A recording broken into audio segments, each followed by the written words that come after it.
Whiteman, followed by Tavish Scott.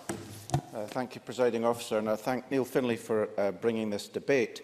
I also want to thank the journalists who wrote the letter on the 1st of June highlighting concerns about the operation of freedom of information legislation, particularly in respect to requests made of the Scottish Government, which comes on the back of criticisms of the Scottish Government by the outgoing Freedom of Information Commissioner, which have already been quoted, where she has talked about the Government being unnecessarily pedantic and where it has a poor approach to freedom of information law.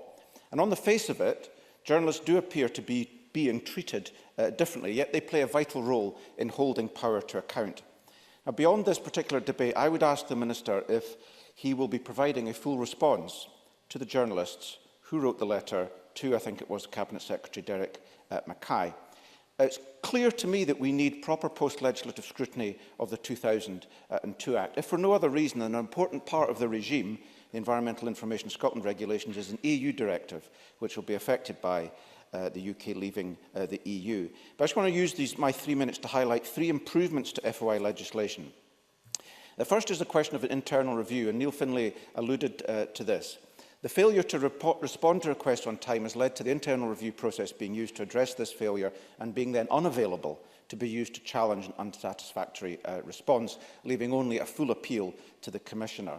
Now, the law could be tightened by providing 2 distinct internal review procedures, one for failure to respond timorously or other administrative errors, and one on the substantive question of whether the information, in fact, has been released. The second question is the question of logs, which Monica Lennon mentioned. It strikes me as odd that public authorities can, in response to freedom of information requests, release voluminous material to those seeking it, but there's no statutory obligation on them to tell anybody else that such information has been released.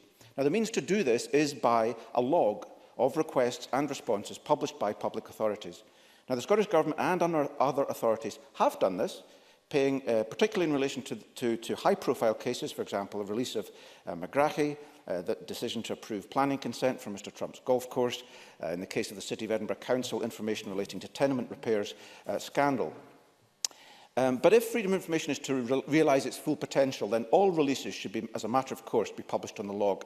So it was something of a shock to read Severn Carell's testimony that the Scottish Government has published no logs since December 2015, and if the Minister could address this point in his closing remarks, that would be useful as well. Finally, on the question of copyright, 5 years ago I saw information about a Swiss banker called Henry Angest, Chairman and Chief Executive of Arbuthnot Banking Group and a former master of the Worshipful Company of International Bankers. Mr Angest provided almost £7 million to the Conservative Party. It was a funder of Atlantic Bridge, the charity that funded Adam Werrity's excursions around the world with Liam Fox. Mr Angest has also provided substantial funds to the Conservative Party in Scotland, including Murdo Fraser's failed leadership campaign for the Tory leadership, and he owns an estate in Perthshire owned by a company in Jersey.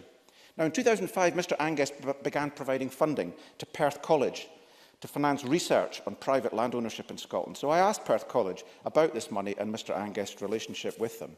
The response I received, it was clear that he was, amongst other things, angling for an honorary degree in return for his financial support. But Perth College told me that copyright in the information they were releasing belonged to Perth College and that its consent was required for me to publish the information I received. I asked them for this consent, but they refused. And so to this day, I cannot publish the information I received 5 years ago for others to examine. Anyone wanting this information, of course, is perfectly free to make a separate request to Perth College. Presiding Officer, if information is released under FOI, there should be a statutory right to distribute information provided to anybody else. And in conclusion, the FOI regime needs serious scrutiny. It's performed well, as have the 2 commissioners to date, but the performance of some public authorities leaves much to be desired. The Scottish Government in particular has questions to answer. The public are entitled to answers to the questions raised by journalists, and I hope ministers provide them soon. Tavish Scott, to be followed by Edward Mountain. Thank you, Deputy Presiding Officer. Neil Findlay is quite right.